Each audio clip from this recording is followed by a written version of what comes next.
Bonjour à tous, bienvenue sur la chaîne Réussie à déchiffrer les maths. Dans cette vidéo, on va s'attaquer à la résolution de cette équation avec des factoriels. Alors, je fais un petit rappel. Si n est plus grand ou égal à 1 avec n qui est un entier bien sûr, alors n factoriel, c'est le produit des entiers allant de n à 1. C'est-à-dire n fois n-1 fois n-2 fois etc. fois 1. Un exemple, c'est que si j'ai 5 factoriels, ça va nous faire simplement 5 fois 4 fois 3 fois 2 fois 1. Donc je pars des 5 et je fais le produit de tous les entiers qui sont plus petits jusqu'à 1. Bien sûr, on peut partir de 1 en faisant 1 fois 2 fois 3 fois 4 fois 5. Dans ce cas, je vais juste inverser la position des valeurs, surtout les valeurs initiales et finales. Alors, ceci étant dit, on va s'attaquer à notre équation. Nous avons x factoriel qui est égal à 7 factoriel fois 6 factoriel. Ici, l'idée, ça va être d'écrire notre équation sous la forme x factoriel égale à a factoriel, où a est un nombre réel. Comme ça, on peut déduire que x est égal à a.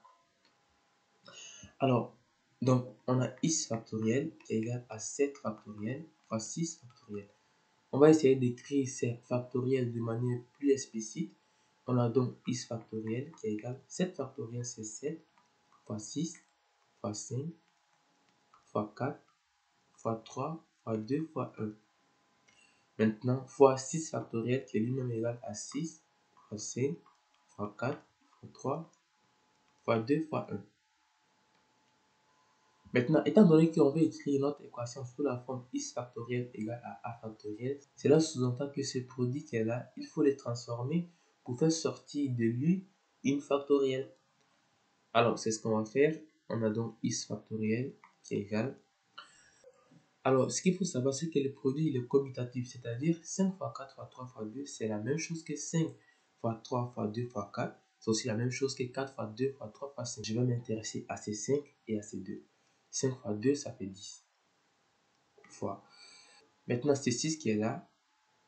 On va le décomposer. 6, c'est 3 fois 2. C'est comme si j'écrivais 3 fois 2 à la place de 6. Après, je vais prendre ce 3 dans les 6. Et c'est 3 qui est là. Donc, je fais 3 fois 3 qui va me faire 9 fois. Puis après, je vais prendre les 2 restants dans les 6. Et c'est 4. Donc, je fais 2 fois 4, ça va me faire 8 fois. Maintenant, je vais prendre ces 7 fois. Puis, je vais prendre toute la suite de ce produit. 6 fois 5 fois 4 fois 3 fois 2 fois 1. Donc, je reste 6 fois 4 fois 3 fois 2 fois 1. Qu'est-ce qui me reste? C'est juste ce 1. On sait qu'un nombre fois 1, c'est le nombre lui-même. Donc, si je fais fois 1, ça ne va rien changer à mon produit. Maintenant, qu'est-ce qu'on remarque? On voit que là, on a 10 fois 9 fois 8 fois 7 fois 6 fois 5 fois 4 fois 3 fois 2 fois 1. Alors, j'ai oublié un 5 ici. Donc là, on a 5 fois 4 fois 3 fois 2 fois 1. Et ça, c'est exactement la factorielle de 10. On commence par 10. On fait le produit des entiers qui lui sont plus petits jusqu'à la valeur 1. Donc, on obtient que x factoriel est égal à 10 factoriel. Ben, on a gagné parce que c'est ce qu'on cherchait. On peut donc déduire que x il vaut 10. On peut faire une petite vérification. L'équation initiale, c'était x factoriel qui est égal à 7 factoriel fois 6 factoriel.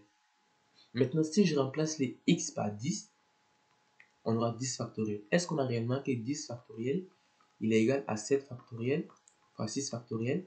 C'est bien le cas. 10 factoriel et 7 factoriel fois 6 factoriel donne bien la valeur de 3 628 800. On peut donc conclure que l'ensemble des solutions, la R, c'est 10. Parce que c'est ce qu'on a trouvé ici. Et voilà, cette vidéo touche à sa fin. Je vous remercie de l'avoir suivi jusqu'au bout. N'hésitez pas à vous abonner et à activer la cloche pour ne rien manquer de nos prochaines vidéos qui seront publiées les prochains jours.